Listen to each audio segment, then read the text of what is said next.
The story usually starts with a small, bright rectangle in your hand, a screen that's suddenly too quiet, no new notification, no good morning, no reaction to the inside joke you both laughed at 2 nights ago. Just the same last message sitting there like a closed door, and the longer it stays closed, the heavier it feels. If you've ever been on the receiving end of that silence, you've probably asked the same question. Was it real, or was I just a temporary moment for them?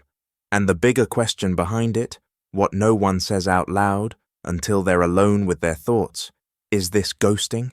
Tonight we're going to answer that, not with slogans, not with move on as a magic spell, but by breaking down what ghosting actually is, why it happens even after a genuinely wonderful time, and what you can do next without losing your dignity or your grip on reality. Because the silence isn't just silence, it's information. And once you learn how to read it, it stops controlling you. Let's start where it always starts, the night that felt like it meant something. Maybe it was dinner, and the conversation didn't have that awkward stop-and-go rhythm. It flowed, the kind of flow where you forget to check your phone. Time slid forward without you noticing because you were in it, fully present. Her laugh had a certain warmth. The way she leaned in made you feel like you weren't just being heard, you were being understood. You walked her to her car or her door. You didn't rush the goodbye, and when you got home, you replayed a few moments in your head, not to fantasize a future in a single night, but to make sure you hadn't imagined how good it felt to be seen. And then she stopped replying. No fight, no dramatic ending, no, this isn't working, just a vanishing act. Now, before we call it ghosting, we have to define what ghosting is, because the word gets thrown around so casually that it started to mean everything and nothing at the same time. Ghosting is not simply someone took longer to text back than you wanted. Ghosting is a pattern, a person who had an established line of communication with you, especially after emotional intimacy, time together, or clear mutual interest, suddenly and repeatedly stops responding, without explanation, while still being physically fine and digitally alive. They don't say goodbye, they don't clarify, they don't close the loop, they leave you stuck in the doorway and staring at a lock that was never there before. That without explanation part matters, because it's the difference between a relationship ending and a relationship being erased. So yes, in the situation you described, wonderful time, then sudden silence, it can absolutely be ghosting. But to know whether it is and what it means, we need to talk about the space between a great night and a disappeared person. That space is where your mind does the most damage, because when someone disappears, your brain doesn't accept nothing. It invents a story. It pulls from memories, fears, old wounds, tiny facial expressions you missed, a joke that landed a little wrong. It replays everything like security footage, searching for the frame where the meaning changed. And the longer you don't get an answer, the more your brain treats the silence like a threat. That's not weakness, that's biology. Human beings are wired to seek closure because closure means safety. When there's no closure, your nervous system stays half-activated, as if you're waiting for something to fall, and your thoughts become a kind of restless surveillance, checking, calculating, interpreting. Maybe she's busy. Maybe she lost her phone. Maybe she got sick. Maybe she met someone else. Maybe I came on too strong. Each maybe feels like it could save you from the worst story, and each one also keeps you trapped. So let's make the situation concrete. There are a few possibilities, and they're not all the same thing. Sometimes it's not ghosting, it's a delay. Life happens. People get overwhelmed. Families have emergencies. Work becomes chaos. Someone has a mental health dip and disappears from everyone, not just you. Or the person genuinely isn't sure how they feel yet and needs a little space before they respond. That can look like silence on your end, but it's not necessarily ghosting. The key difference is whether the silence is temporary and followed by accountability, or whether it becomes a dead end. Because ghosting isn't just about the time between texts. It's about the refusal to take responsibility for an ending. If she comes back and says, "Hey, I'm sorry, I got overwhelmed this week and didn't have the energy to talk," that's not ghosting. That's imperfect communication, yes, but it's communication. Ghosting is when the silence becomes a strategy. Now here's where most people get confused. But we had a wonderful time. Why would someone do that after a great date? That's the question that stings, because it feels like it breaks the rules. If it was good, why vanish? And the uncomfortable answer is, because a wonderful time is not the same thing as readiness, alignment, or intention. A great night can be real and still not lead anywhere. So why would someone ghost after a good time? Start with the most common one: avoidance. Avoidant people don't necessarily lack feelings. Sometimes they feel things intensely. But when a situation requires emotional clarity, they freeze. They don't want the discomfort of saying, "I'm not feeling it," because that makes them the villain in their own mind. They don't want the discomfort of saying, "I like you," because that creates expectation. So they choose the path that protects them from discomfort: disappearance. Then there's confusion. Some people genuinely don't know what they want. They're not lying when they smile at you. They're just living in the moment.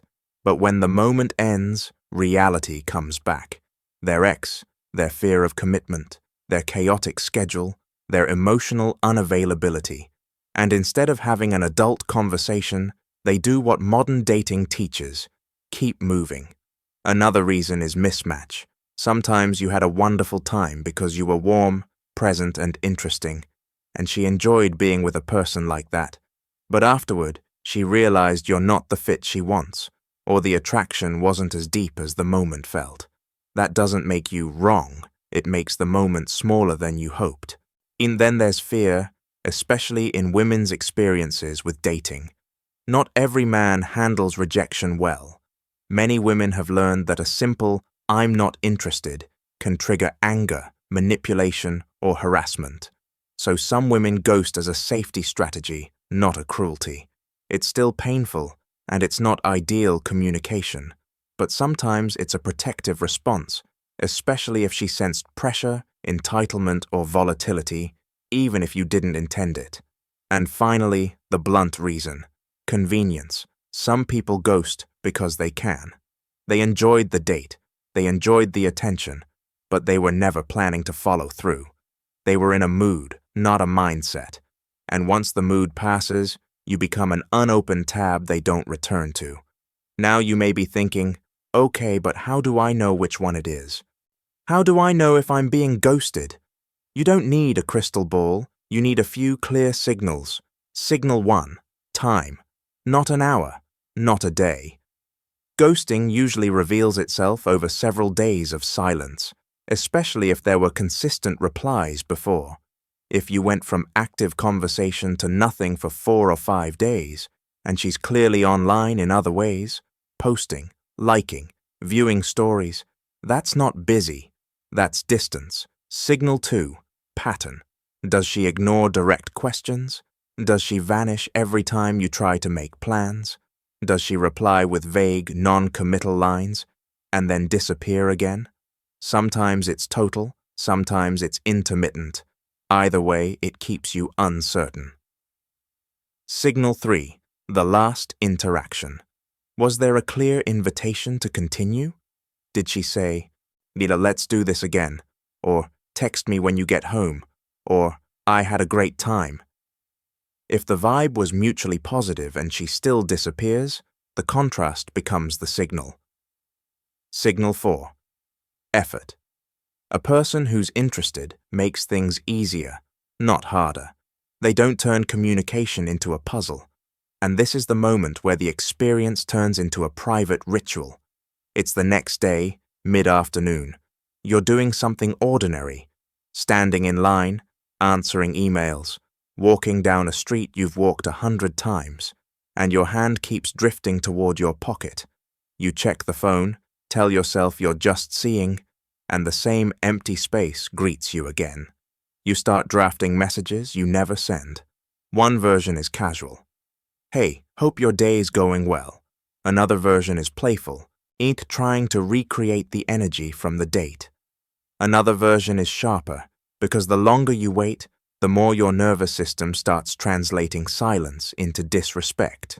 And then you delete them, because you don't want to look desperate. So you do what a lot of people do. You wait for her to prove the night mattered. Here's the hidden danger in that waiting. Your brain treats uncertainty like a slot machine. When you don't know if a reward is coming, you check more often, not less. The occasional "maybe she'll text" becomes a loop. You refresh, you reopen, you look for tiny signs, an online status, a story view, a like on a photo you posted last month, and without realizing it, your attention becomes the relationship, not the connection you had in person, your attention. That's why ghosting can feel addictive and humiliating at the same time. You can be angry at the situation and still find yourself checking again, just in case it changes. That's not you being weak. That's your brain trying to end uncertainty. So part of protecting yourself is simple and practical. Limit the checking. Put the phone down on purpose. Fill the time with something that restores you. Don't keep feeding the loop with new maybe stories. Now, here's a crucial point. Even if it is ghosting, it doesn't automatically mean you did something wrong. Silence triggers self-blame because your brain wants control. If you can find what you did wrong, you can imagine fixing it next time. But ghosting often reflects the other person's capacity, not your value. There's a difference between "I made a mistake" and "someone didn't have the character to communicate." At the same time, we should be honest. Sometimes something did happen on the date that made her pull away. Attraction is subjective. People interpret moments differently. A joke that felt playful to you can feel sharp to someone else. Confidence can feel intense to someone who's sensitive. So the mature approach is not "I must be perfect" and not "she's evil." It's reflection without obsession. Ask yourself, did I talk over her? Did I dismiss something she said? Did I push the night too fast? Did I ignore a cue? Not to punish yourself, to learn. And then comes the question that everyone asks at 2 a.m. with the phone glowing in the dark. Should I send another message? Here's the truth. One clean message is reasonable. Not 5, not a paragraph, not a lecture about respect. One message that gives her an exit, preserves your dignity, and tells you what you need to know. Something like, "Hey, I enjoyed the other night. If you're not feeling a second date, no worries. Just wanted to check in. Take care." It's calm. It's not needy. It doesn't demand. It invites clarity. If she responds, you have information. If she doesn't, you also have information. And if she replies with something vague like, "Sorry, I've been busy," but doesn't make any effort to reconnect, treat that as an answer. A lot of people get trapped in the illusion of potential. They cling to the version of the person they met for a few hours. They build a whole relationship in their head and then try to keep it alive with messages. But you cannot build a relationship with someone who won't show up. Now let's talk about what ghosting does to you, because this is bigger than dating etiquette. Ghosting doesn't just end a connection, it destabilizes your sense of reality. When a person disappears, you lose the ability to anchor your experience. Was it real? Did I imagine it? Did she mean what she said? Did I misread everything? That uncertainty can make even confident people spiral. It's like standing on a floor that suddenly turns into fog. And here's why it's so hard. Ghosting forces you to grieve without a funeral. There's no official ending, no shared acknowledgement, no moment where both people agree, this is done. So your mind keeps the door open, just in case. And open doors are exhausting. That's why closure doesn't come from them. It comes from you. Its closure is a decision. I will treat this silence as an answer.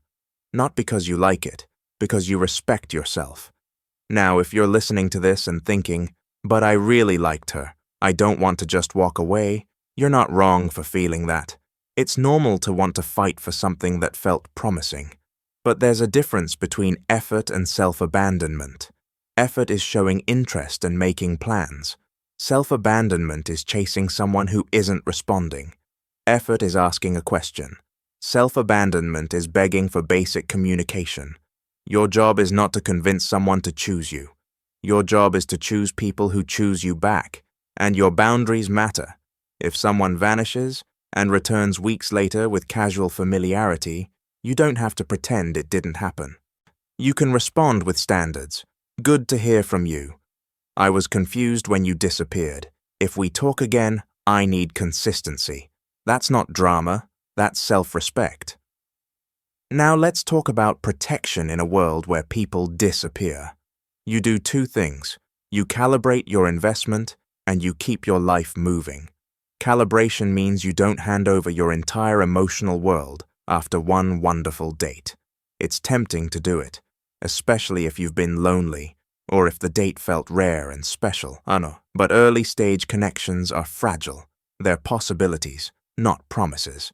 So you enjoy them, but you don't build your future on them. Keeping your life moving means you don't pause your whole existence waiting for one person to text back. You keep your routines, you keep your friendships, you keep your gym, you keep your work. You keep your momentum, not as a performance, as a protection. Because the more your life has weight, the less one person's silence can collapse you. And here's another uncomfortable truth. Ghosting is often sold as conflict avoidance, but it's really conflict transfer. Instead of dealing with the discomfort of saying no, they create a void and let your imagination fill it with every nightmare story you've ever carried. That's why ghosting feels so disrespectful. It's not just rejection, it's rejection without acknowledgement. It says, I don't value you enough to give you a sentence. And if you've been treated that way, you might feel your self-esteem wobble. You might start questioning not just the date, but your own desirability. This is where you have to be careful, because your mind will try to turn one person's behavior into a global conclusion. She disappeared, so I must be unlovable. She stopped replying, so every connection is fake. She ghosted, so I can never trust anyone. That's the trap. Ghosting is common, but it's not universal. And people who ghost are not your only option. In fact, ghosting can be a filter, a painful one, but a filter. Because someone who cannot communicate in the early stages is showing you what they'll do later when things get hard. If they avoid a simple conversation now, how will they handle stress, disagreement, commitment, or vulnerability? In that sense, her silence is an early warning system. Now, let's answer the core question directly. Is this ghosting? If you had a clear, positive connection, wherein she has stopped replying entirely without any explanation for a significant stretch of time, especially while being active elsewhere. Yes, that fits the definition. But the more useful question is, what should you do with that information? Here's a practical path that protects your dignity and gives your brain closure. Send one clean check-in message, if you haven't already. Give it a short time window, 48 to 72 hours. If there's no reply, stop, not as punishment, as self-respect. And don't keep checking her social media for signs. That's emotional self-harm with a glossy interface. Now, I want to speak to the deeper emotional reality here, because ghosting hits different depending on who you are and what you've lived through. If you've ever been abandoned before, ghosting doesn't just feel like a dating issue. It feels like a reenactment. It presses on old memories.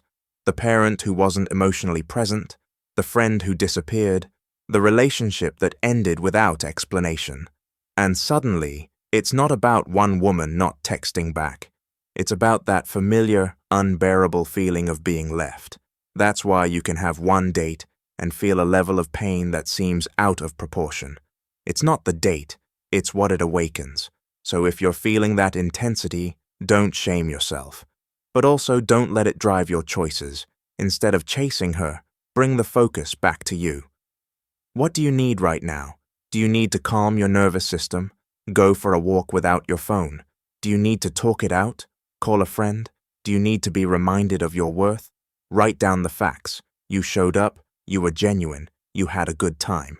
In her choice to disappear is about her. And if you want to learn something from it, learn this. The goal isn't to avoid being ghosted forever. You can't control other people's maturity. The goal is to become someone who doesn't collapse when it happens. Someone who can say, "That was disappointing," and still keep moving. Now let's go back to that night that felt wonderful, because you might still be stuck on the question, was she lying? Not necessarily. People can mean what they say in the moment and still change their minds later. People can enjoy you and still not want to continue. People can feel attraction and still not have the capacity for the kind of connection you're ready for. That's the bittersweet truth of human interaction. Sincerity and inconsistency can exist in the same person. And that's why you shouldn't build your entire self-worth on someone's follow-up. A wonderful time is not a contract. It's an experience, and you can let it be that, an experience, without turning it into a verdict about you. If you do choose to date again after being ghosted, there's one mindset that will keep you sane. Move slowly, but stay open. Slow means you don't rush emotional investment. You watch behavior over time. Open means you don't turn one person's silence into a wall around your heart. Because if you become closed, the ghost wins twice. They disappear, and they take your future connection with them. So here's the closing loop we promised at the beginning. The silence is information. If she stopped replying after a wonderful time, it very likely is ghosting, or at least the modern version of a silent rejection. And while that hurts, it also reveals something clean and useful. She is not someone who can meet you with clarity. You don't need to hate her. You don't need to chase her. You don't need to rewrite the whole night into a lie. You just need to accept what her behavior is telling you. And then you choose the simple, difficult thing. You close the door yourself. Not with anger, with calm. Because the moment you stop waiting for a message that isn't coming, you get your time back. And the moment you get your time back, you get your life back.